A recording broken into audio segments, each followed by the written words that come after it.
À Doha, dans la capitale qatari, des Français conçoivent des kéfiers pour les supporters de la Coupe du Monde 2022.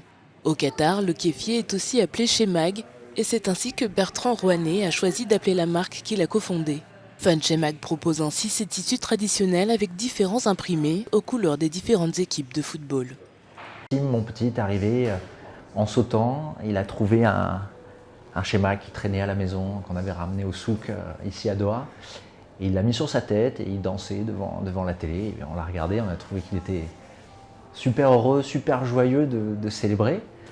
Et puis on s'est dit, mais pourquoi on n'en a pas un pour notre nation, en fait, tout simplement. On s'est dit, pourquoi ne pas le créer pour lui donner vie, pour l'équipe de France, entre autres. Cette initiative intervient alors que le Qatar souhaite que le symbole culturel devienne la mascotte de la Coupe du Monde 2022, représentant une coiffe blanche volante. Celle-ci s'appelle Laïb, joueur super habile en arabe, devenu la mascotte de la Coupe du Monde 2022. Dans chaque région du Moyen-Orient, on a des appellations différentes. Ça peut s'appeler un kéfier, un goutra, il y a différents noms.